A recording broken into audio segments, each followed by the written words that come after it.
Good afternoon. Yesterday, we went to see the musical The Color Purple, and it was fantastic in many ways. In today's devotion, I'd like to share some of my reflections that came from it. Now, I know the storyline about The Color Purple from the famous movie of that same name that came out in the 1980s. It's the movie that made Whoopi Goldberg and Oprah Winfrey famous. The movie and the musical are both based on a novel by Alice Walker, and I'll admit I haven't read the book. But I was pleasantly surprised to find a strong message of faith in the musical version of this story. Now, in case you're not familiar with it, The Color Purple is the story of a woman named Celie. Celie is abused by her stepfather and then by her husband.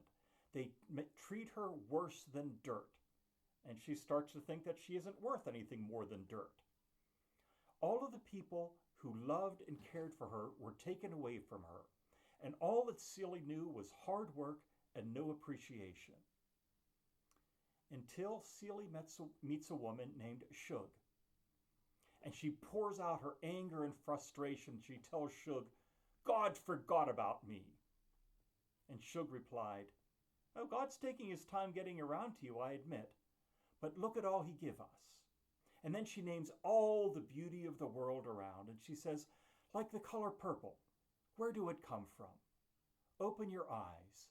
Look at what God has done. Now at the time, Shug's words sound like empty and hollow reassurance, as though Celie is supposed to ignore or overlook all the harsh and oppressive people and forces in her life and just look at the pretty things in life. But that's not Shug's message.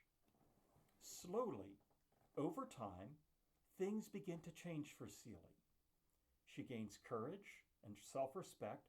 She gets some independence and begins to thrive. And then the story reaches a glorious conclusion as Celie is reunited with her long-lost sister. And the show ends with the same song that Shug had sang to Celie all those years ago. Like the color purple, where do it come from? Now my eyes are open. Look what God has done. The message is clear. God's blessing came through for Celie in the end. It took a long time, but Celie finally was vindicated. It's a heartwarming end to a harsh story. But it's a reminder for us when we are in the midst of our own hard years. Or maybe if we personally are experiencing God's blessings, but our hearts are breaking over the troubles that we see other people facing. We have this assurance of hope. God is at work. If we open our eyes, we can see what God has done. That reminds me of Psalm 73. We don't know the specific circumstances of the person who wrote the 73rd Psalm, but I picture someone who's like Celie, while her stepfather and her husband were abusing her and overworking her. The psalmist wrote, "I envied the arrogant when I saw the prosperity of the wicked. They have no struggles. Their bodies are healthy and strong." And the psalmist goes on, everything seems to go their way. They are never held accountable for their sin. And then the psalmist complains, "Surely in vain I've kept my heart pure and have washed my hands in innocence. All day long I have been afflicted, and every morning brings new punishments." And then a moment of enlightenment comes to the psalmist. "When I tried to understand all this, it troubled me deeply till I entered the sanctuary of God. Then I understood their final destiny."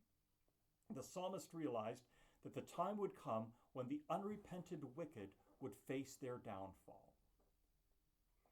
In The Color Purple, we see the downfall of the wicked in this world, and we see the raising up of the righteous in this world, and sometimes that's the way it happens.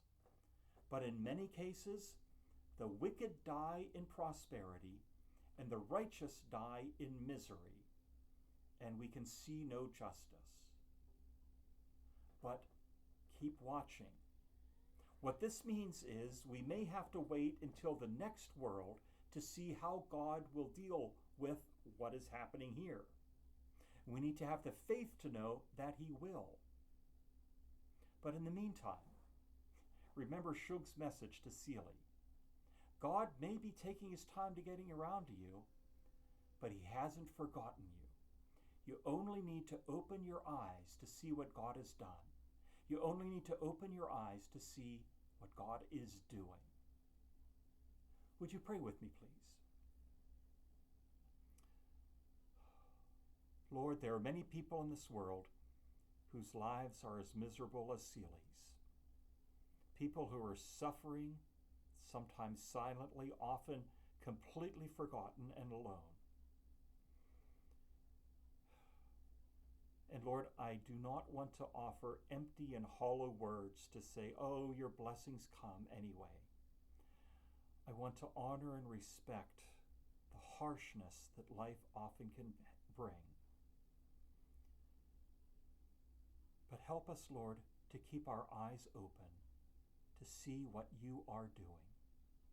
Help us to be like the psalmist, to enter into your sanctuary where we can find understanding and where we can see what you are doing.